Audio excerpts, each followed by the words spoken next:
Good morning.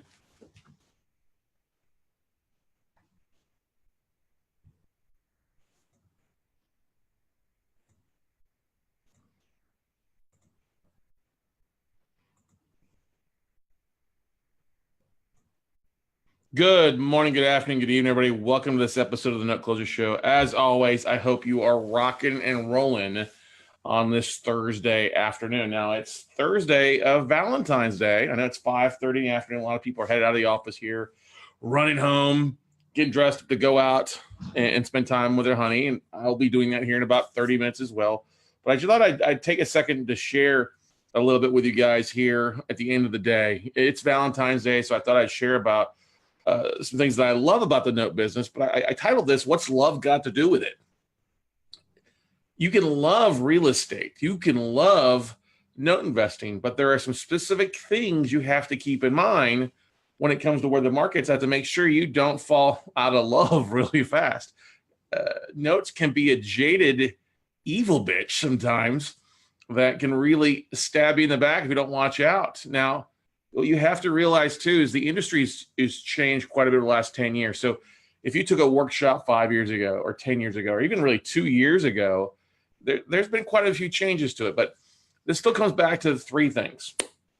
Three things that I love about note investing. One is we see deals that nobody else sees. We're seeing deals 6 to 12 months before the REOs, the fix and flippers, all those people fighting each other for scraps, the foreclosure auctions. We're trying to buy off the MLS.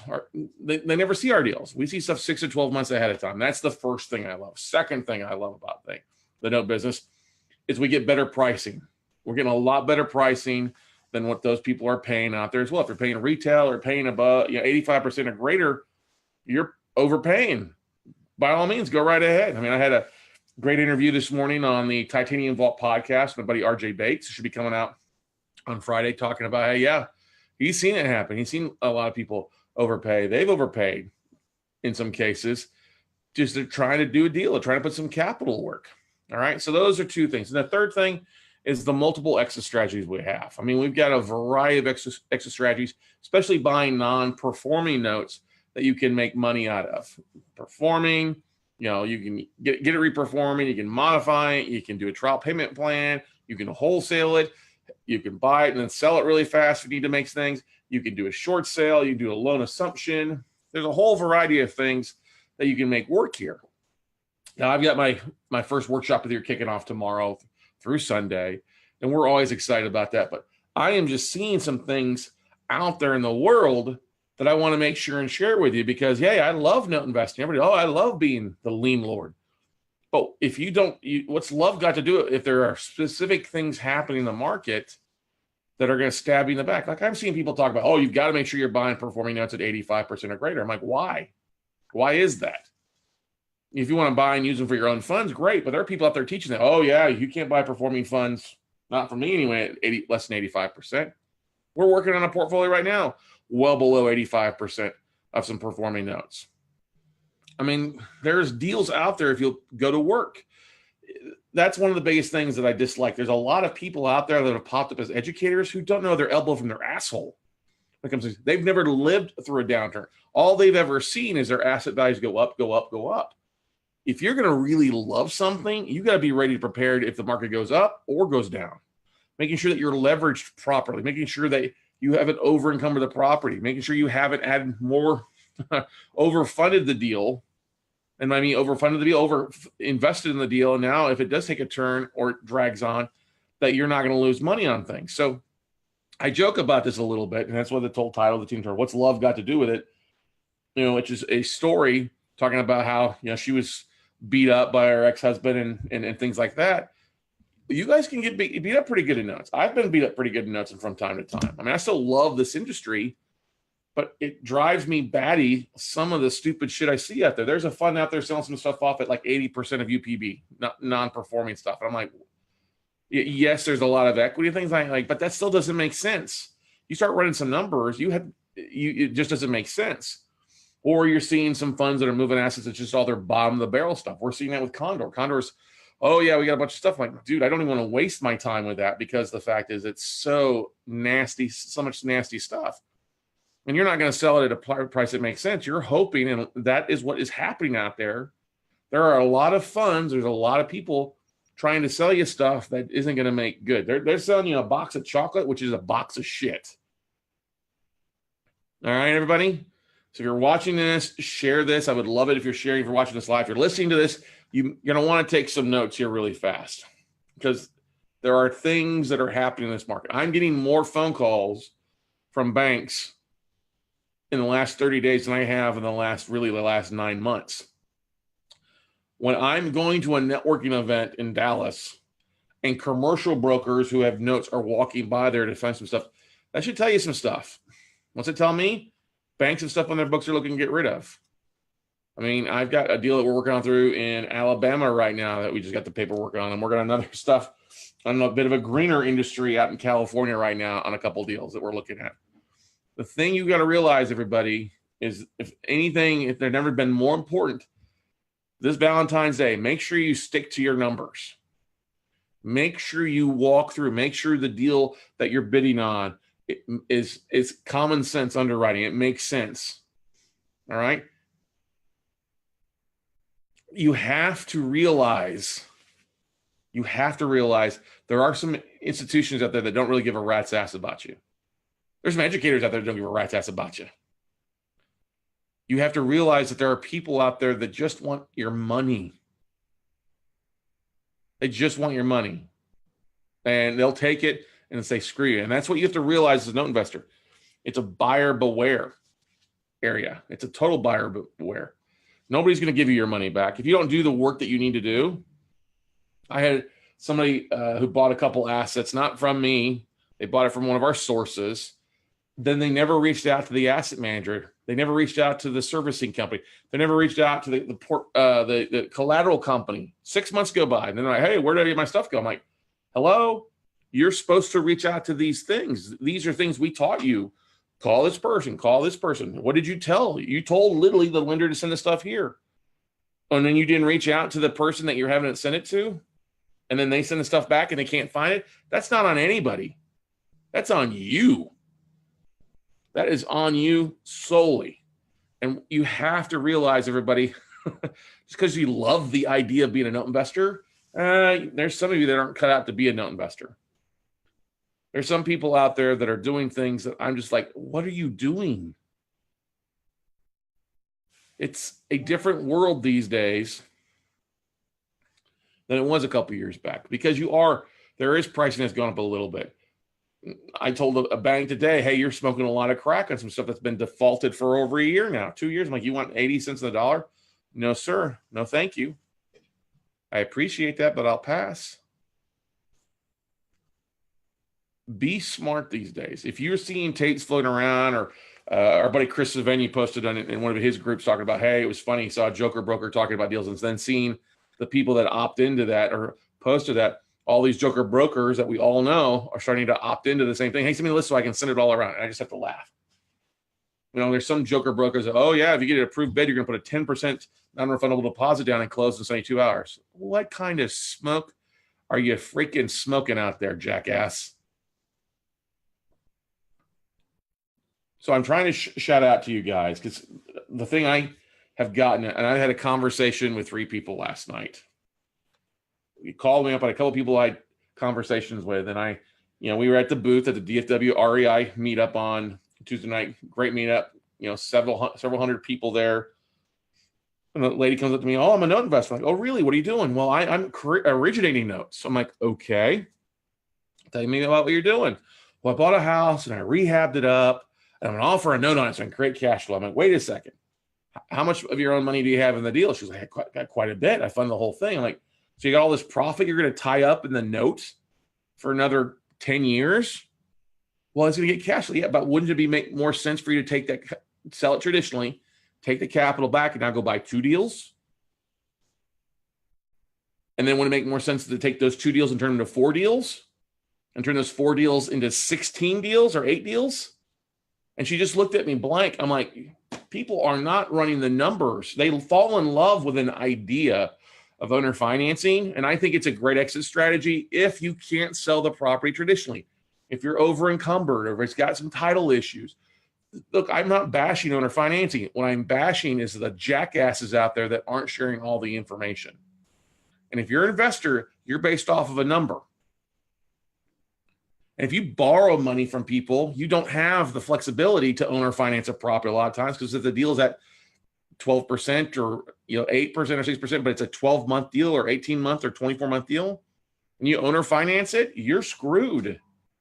Because it's going to drag stuff out. You're not going to realize the profit. Oh, I'm going to get $800 a month for the next 12 to 24 months. Oh, I could sell a partial off. Who wants a fucking partial? I don't want to work all my ass off just to have somebody else take advantage of my deal.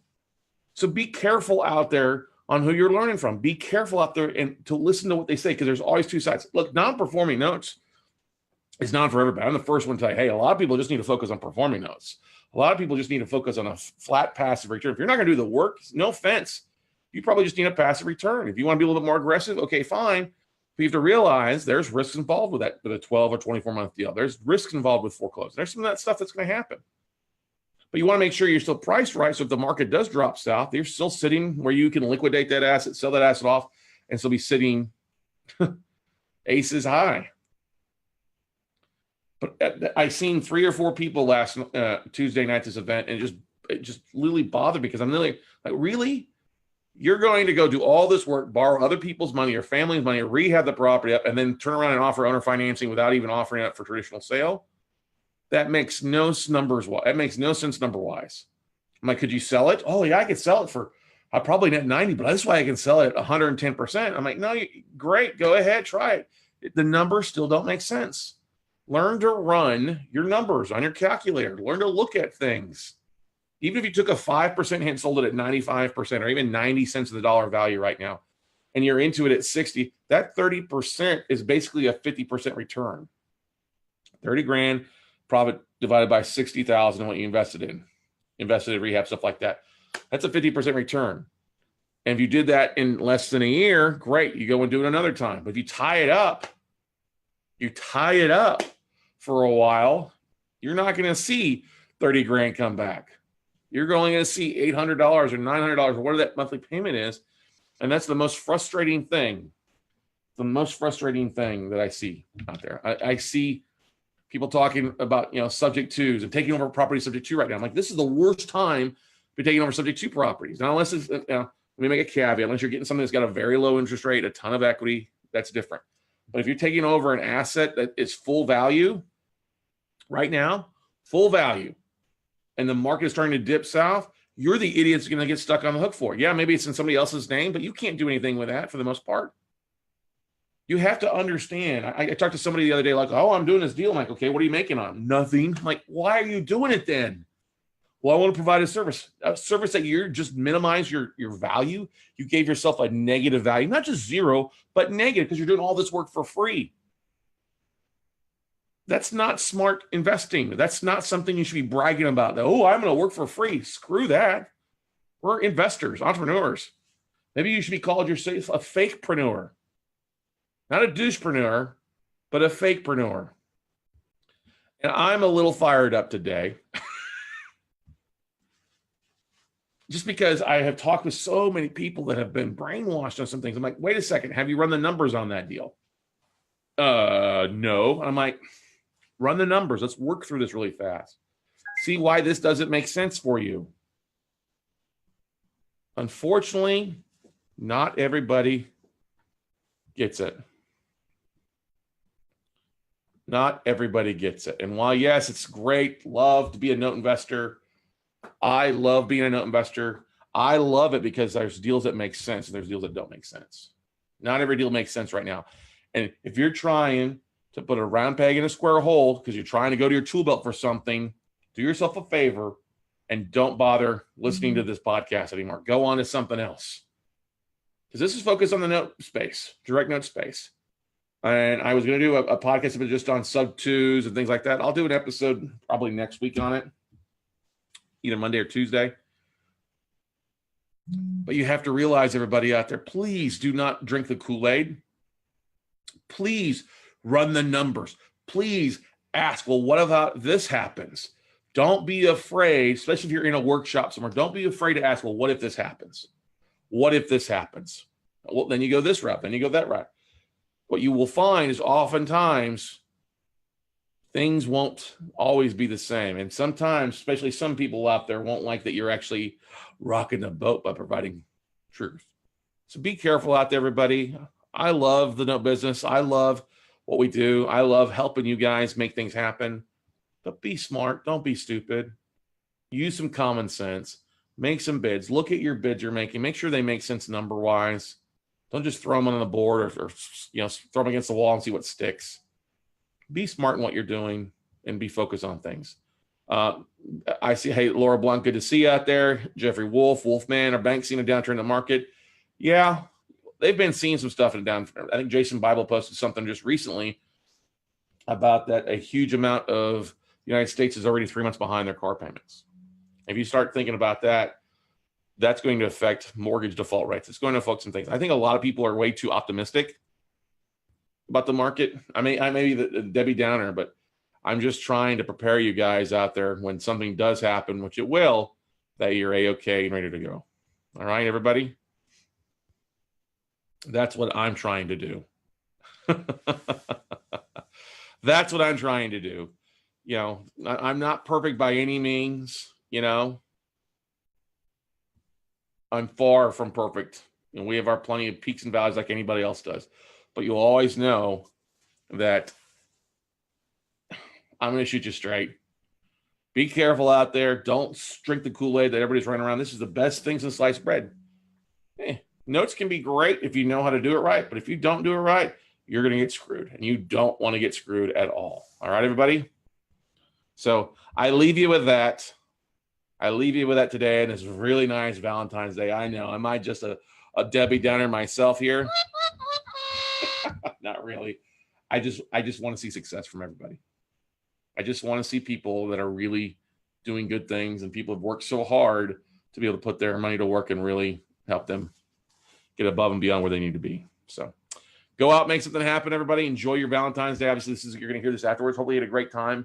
Enjoy your week, and we'll see you all at the top, everybody. Bye.